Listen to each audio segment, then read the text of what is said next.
I'm JJ Perez from Inside Runner Sports. Greg Lucas, San Antonio Express News. We're here to wrap up UTSA's 31-27 win over North Texas. What a win it was. Homecoming. A little bump in attendance today, but one of the most dramatic and thrilling games I think I've ever seen in person. Yeah. This thing got wild at the end. 7 lead changes in the second half. And there was 3 in the last 3 minutes, I believe. Yeah, 3 touchdowns in the last 3.5 minutes or something. Let's start, I guess, right there. The last 2 lead changes. North Texas drives down the field. UTSA's and almost has them stopped at the goal line. They use their timeouts, then they punch it in from the 1. UTSA then does the 2-minute drill like we've seen them do before, and we end in a dramatic fashion at the corner of the end zone back there. Greg, how crazy was that? Yeah, we can go back to the North Texas thing, but we got to start with the final drive for UTSA. And there were so many insane elements to that, I thought. I think the first thing that's probably going to get lost in the shuffle is the 4th and 2 play that they throw that screen pass to Zachary Franklin, and it was close. It was the same pass that he dropped against Houston, and he dropped it against Texas, and they dialed up the exact same play for a third time, and that takes a lot of courage from everybody involved. Because if it doesn't go well, they're going to catch a lot of heat for that. Right. It's not so easy to get away with, failing the same 4th down play 3 times in a row, and so they convert that one, and it was incredibly close enough that North Texas is coming off the sideline celebrating. Were they flapping their birds? I think. Yeah, thinking so. They won the game. So. Then it goes to a review, and it's held up that it was a first down. Confirmed. And then immediately, they throw the deep pass down the middle to Oscar Cardenas for this catch. Incredible. He might have been able to score if he didn't have to hurdle a guy, I think. Yeah, and how about 285 pounds to be? I mean, I know it's a guy who's flat on the ground, but to come down from a one-handed catch, get your balance, and then be able to dodge an obstacle. And the clock is ticking at this point. There's no timeouts. I thought they were going to spike it. Frank Harris goes up and throws a 10-yard. Yeah, and anytime he sees one-on-one, it's like, we'll just throw it up to JT. Let's see what happens. They seem really comfortable with that. Yeah. He said it was very similar to against Army, where that was the winning play in overtime. And they've run that a ton of times, and JT is so good at going to get it. I don't know if he got away with the push-off. It's probably like standard procedure in that kind of a play, but created a little separation there, and then makes this leaping, acrobatic, spinning catch and touches the foot in bounds, and UTSA's got the win. So that's a drive that's going to be remembered in program history, and Oscar's catch, just like the one against UAB. And JT made that comparison because it was last year going the other way. Yeah. JT had the 33-yard catch, and Oscar had a 33-yard catch today. Wow. To set up the touchdown, and then Oscar, you guys will remember it was the play they had a fumbled snap. Yeah. Sincere almost kicks it into, and then Frank picks it up and throws it, and it gets deflected, and it falls right to Oscar, and they win the West by beating UAB. I want to go back to the very beginning of this game. A pretty pedestrian first half by UTSA offensively. Defensively, we saw them kind of shut down the North Texas run game. They stacked the box. It looked like they were doing a lot of one-on-one coverage. What was your assessment of the defense overall? They gave up some yards in the passing game that was kind of unexpected, but it sounded like that was the plan. So I think against the pass, they actually did pretty well overall, I would say. I mean, they ended up giving up 320 yards or something like that, but there was, I think it was 4 plays that went 40 or more yards. And it's not like you just take out the big plays because those count, but it's a product of... a few busts, I think, right? Yeah, it's a product of the extent to which, like you said, they were willing to take these one-on-one matchups and try to load up the box. So you're going to get beat sometimes on those. I mean, one of the longest one, I believe, down the right sideline here was just an incredible throw that I didn't even know Austin Oni could make a throw like that. Fit it in between a tight window. You saw in the opening drive that they missed some pretty easy windows, and that's why you missed a touchdown on that first drive. And that's why you get played that way, because people, they just don't believe that you can do it. And so, North Texas deserves a little bit of credit for making those plays, and I thought that they punished a little bit. But generally, I mean, UTSA holding they were number 6 in the country in rushing, like 250 yards a game, and UTSA held them to, I believe, 21 yards on 22 carries, or the reverse of that. Yeah, 22 yards. So just an incredible defensive performance to, like Jeff Traylor said, to make them play left-handed, to make people do what they don't want to do.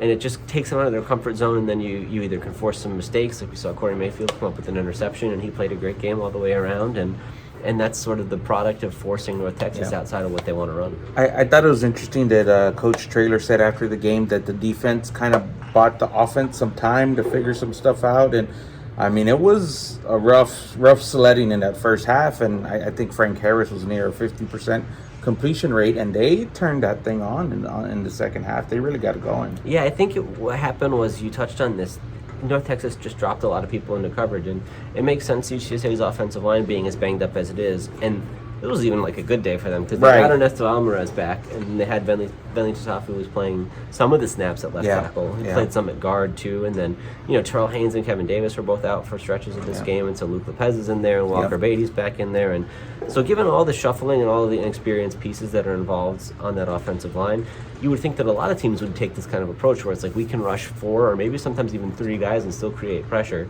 just because man-to-man we think we're better than you, and then that allows us to drop 8 guys into coverage and take away a lot of these receiving options.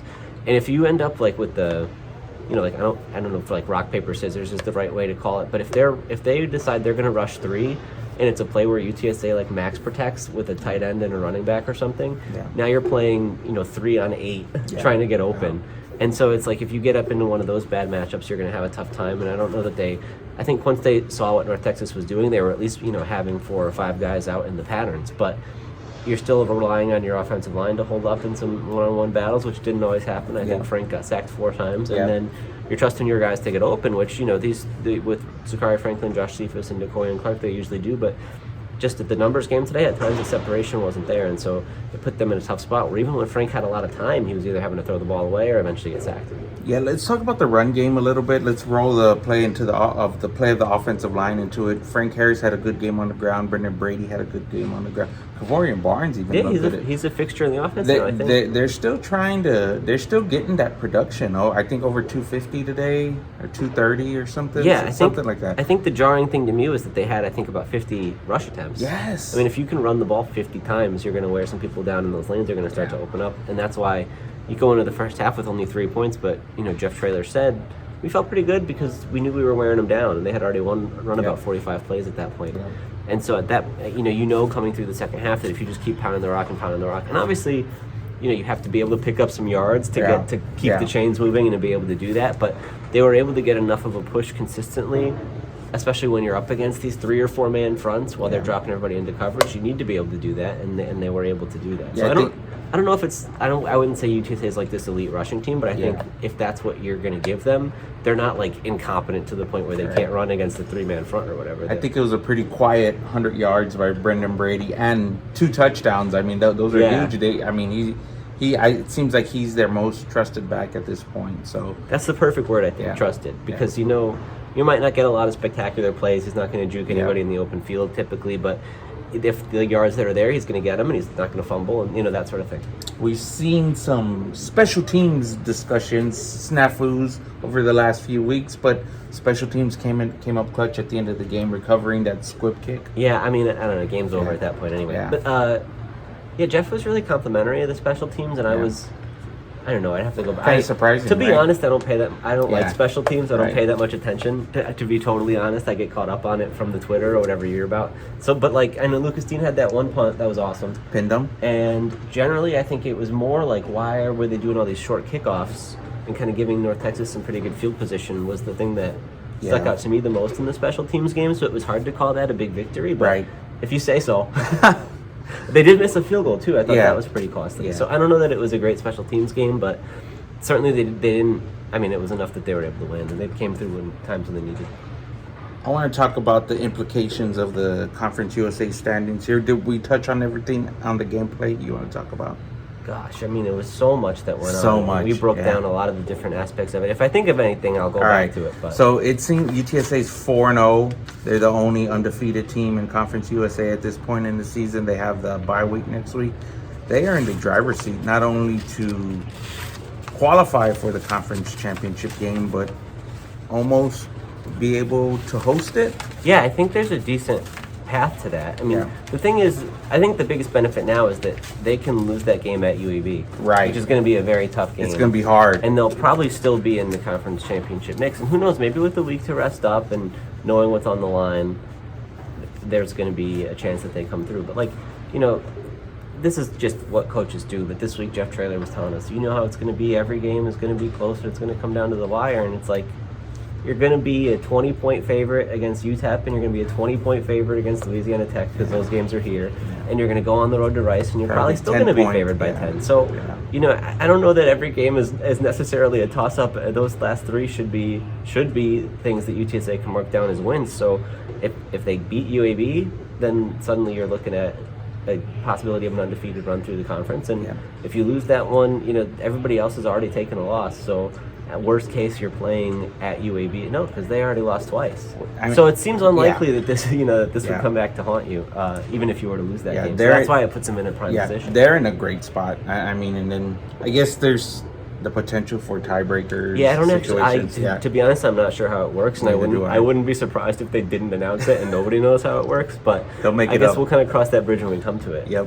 What'd you think about the atmosphere today? 27,000 and some change in the dome. A little bump. A little 5,000, 4,000 bump from the last game. It seemed like a pretty loud crowd. It wasn't on the field. I was on the field at the end of the game. It was pretty rowdy down there. Yeah, I thought, for me, the most interesting thing was that UTSA seemed to make an effort to do some things differently. Big push, I think they did this week. I sent you a screenshot. I was just scrolling through Twitter, and there was a little promoted tag. Never seen that before. Tweets, which I've never seen. And maybe these things were existing in the past, but there was more talk this week about there's a Pizza Hut promotion, and there's something with some school districts. You said you saw a bunch of kids out there on the field. First time I've seen kids out here in years on the field. So it's and it seems like Lisa Campos put out this little video rallying cry kind of thing, email, and sent out an email to everybody who had purchased tickets. I believe was who that went to, and so it just felt like there are steps being taken to try to generate more and more support here. And opening the upper deck for the $10 tickets is probably the biggest one. I mentioned that at the end when it's probably the biggest factor at all, but. We saw a decent amount of people trickling up there, and if you give them that affordable option, they'll take it. So, it's like we talked about this last time. We don't have to reiterate all those points, but it'll grow over time. And I imagine, I'm sure, the coach trailer said he want minimum 35,000. He's always going to shoot high on that sort of thing. So they certainly want more, as always, and anybody would. But like they talked about, they still lead the league in attendance, and they would be 5th in the new conference, is what Dr. Campos said on the radio show. So. It can't be too bad, but there's always are you maximizing and what's the push like? So. Reasons for optimism. I think they're ahead of last year's pace, and their last 2 games last year were pretty high attended. So it's certainly room to grow, but still pretty good if you ask me.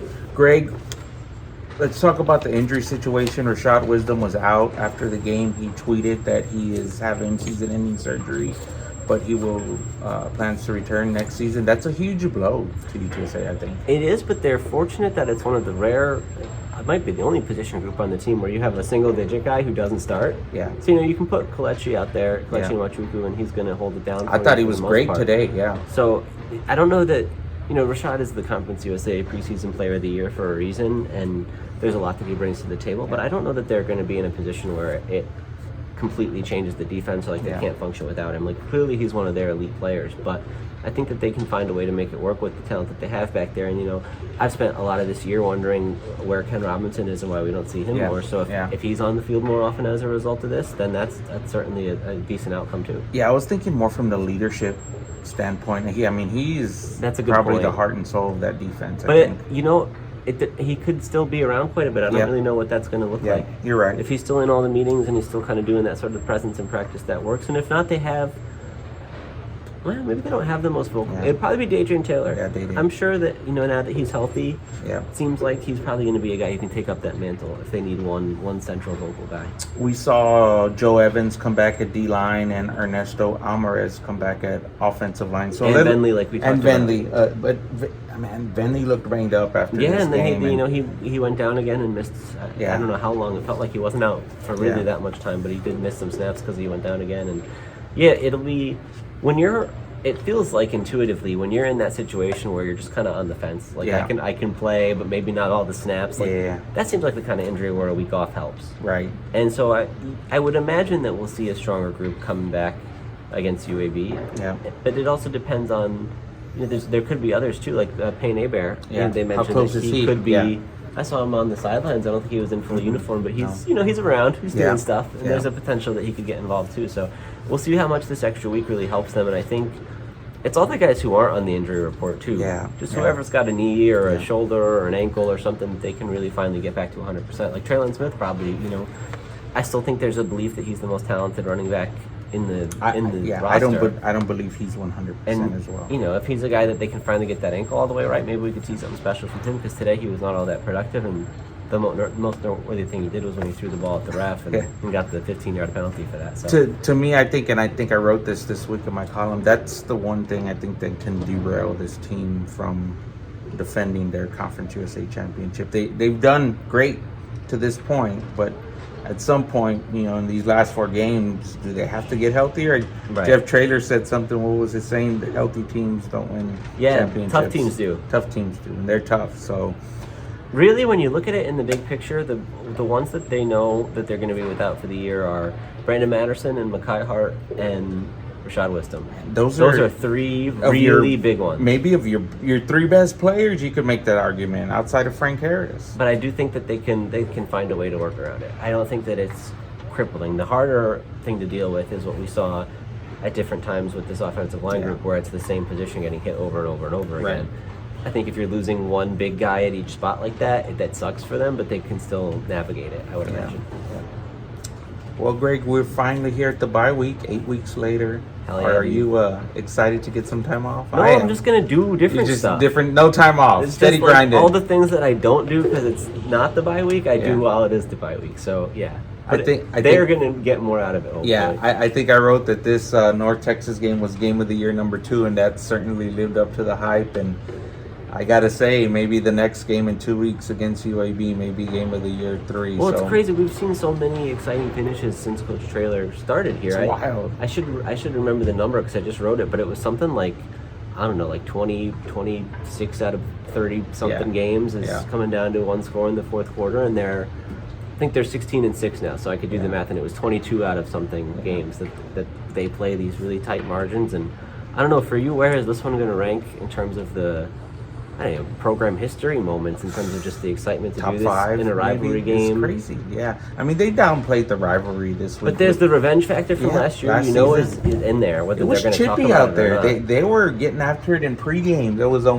something going on out in the locker room outside after the game. So it's a big one. I mean, this is huge for UTSA to stay on track.